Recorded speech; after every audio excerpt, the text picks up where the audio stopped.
çalışkanları var. A4 büyüklüğünde Osmanlıca. Ve benzeri dergiler var. Hayat dergileri var mesela. İçinde Bodrum alan 1950'lerden bu yana.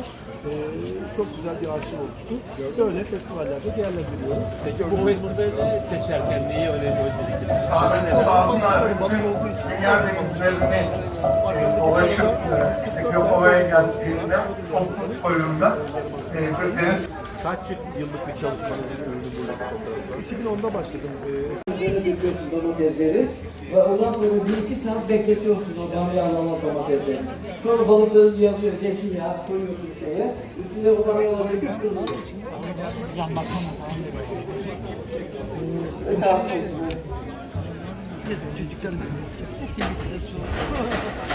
Emre, cümlete sever Domatesleri, küp küp koyuyorsun domatesleri, bamyaların üstüne döküyorsun. 1-2 saat bekletiyorsun onları. Beklettikten sonra balıkları tepsiye koyuyorsun, fırın tepsine. Bunun içinde sonra zeytinyağı da var, limonu da var tabii. Zaten bamya da olmaz. Döküyorsun onun üstüne, fırınlıyorsun. Bu kadar da genelde domatesden yapıyorlar ama her balıktan olur. Bamya, 7 baharlı balık tutuldu. 7 baharlı balığın çok acı bir hikayesi vardır. Eğer takılmazsanız ben anlatayım. 1998 yılında ben Barcelona'ya gittim. Barbon isminde bir amatör bir restoran satın almışım, Neguri isminde. Ve oraya Türk yemeklerini istiyordu. Ben de eğitim için gittim oraya 3 ay. Fakat onun bir de çok lüks bir yatı vardı. Yatında o sahilleri geziyorduk. Ve orada bir kaptan çocuk vardı, şık giyimli ama ürkek. Ben de baktım çok kaptan gibi giyinmiyor, çok şık artist gibi giyiniyor. Dedim sen kaç para maaş alıyorsun? Dayanamadım. Söyledi sen bu parayla nasıl böyle giyiniyorsun? Abi dedi ben dedi kız arkadaşımla aram açıldı. Araba ben kafamı dinlemek için buraya para için çalışmıyorum dedi. Sen ne yemekleri biliyorsun dedim. Ben dedi bilmem dedi. Bir tek 7 baharlı balık bilirim dedi. Ama dedi Marmaris'te bir abim var dedi. O dedi 300 senelik tarifleri bilir dedi. Aha dedim ben onlara nasıl erişebilirim? Ben de gideceğim dedi Marmaris'te dedi ne yapıp dedi o tarifleri sana ulaştıracağım. Sonra ayrıldık ses kadar bitti. Aradan geçti 4 sene 98'den 2002 yılı. İzmir'den İstanbul'a 5 dakika sonra telefon diye bir arkadaş. Ya Serkan yapıcı diye güzellice arkadaşlar. Onun ot yemek istiyormuş onun bir tanıdığı. Nasıl getiririz? Dedim ben her zaman ot getirmemişim. Akşamın kardeşim 2 parça ot koymuş. Gelin dedim. Ve Cuma günü yapayım. Serkan yapıcı grubuyla geldi. Abinin tam aradığım adamdı. Benim de o yaz, 2002 yıl yazı. Ve orada Marmaris'e götürdüm. Ve orada eğitim verdim. Fakat ben asilansız koydum, maskaflıcı. Çok iyi arkadaşım. Geldi dedim ziyaret. Ya kapalı kaldım tuttu. Bu akşam ben...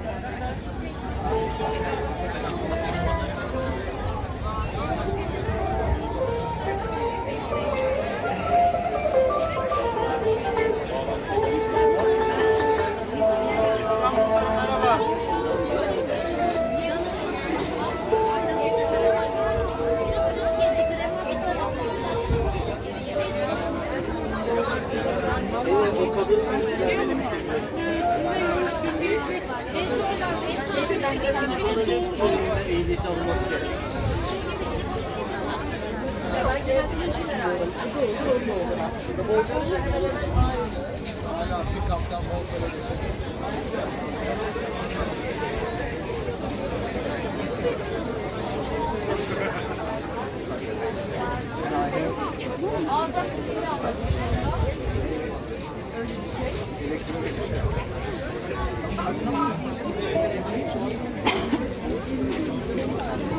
Orada da sırayla balık veriyorlar. Burası veriyor lan. Orada da veriyorlar. Alırız burada. Barbunya. Barbunya. Buralardayım.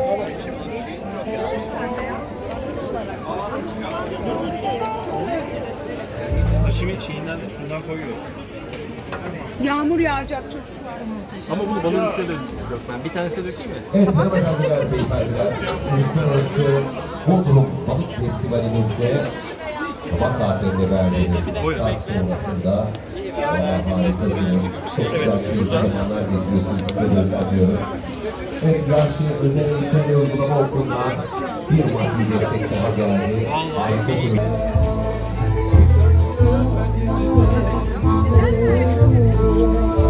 Varsa veririz ama sonra doğru yapalım.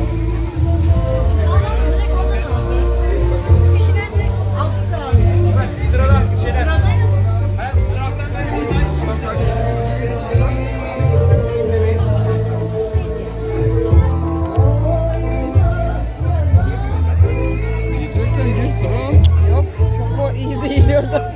Gerçekten. Hamsi bu. Kokar.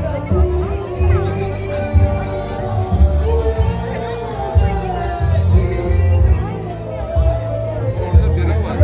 Ya ben gördüm ben. Oh, iyileşti. Ağladığım çok Andrei aradı. Siyah alalım. Güzel.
Sabahtan beri Yunanca şarkı söylüyorlar. Ama olsun. Ama bizim versiyonumuz nasıl?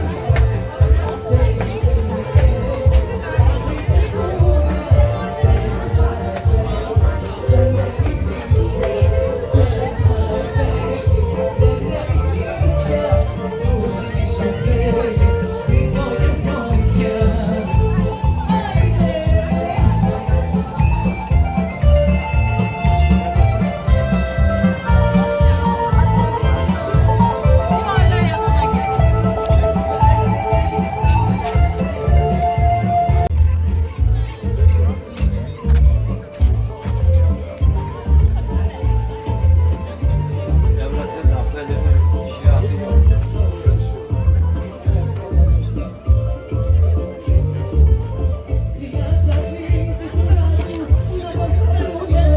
Listesi geldi gerçekten. Bakalım kimlere gidecek.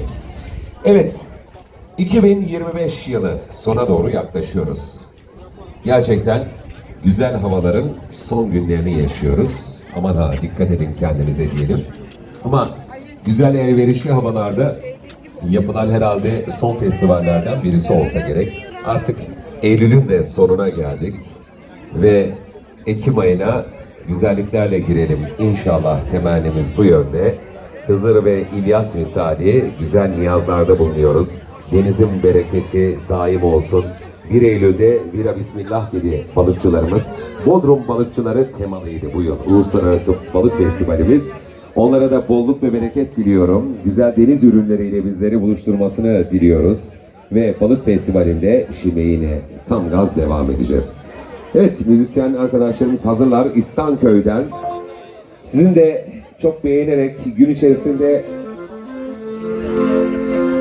evet çokça sahne hoş dansı. Melekçim burada mısın aslında? Sevgili Aytül abla, bir sarhoş dansı yapacaklar mı acaba? Son final gösterimiz o mu olacak? Ben Yunanca bilmiyorum ya. Takılıyordu ya hani Kadri Usta. Şu sarhoş dansını istiyoruz aslında. Acaba onu mu yapacağız? Onu bir öğrenelim. Ha, bu arada çok özür dilerim. Aramızda veteriner var mı acaba? Veteriner var mı aramızda? Veteriner var mı aramızda? Evet, gördüğüm kadarıyla veterinerimiz yok. Maalesef biliyorsunuz biraz şiddetten bahsettik. İnsana şiddet, kadına şiddet.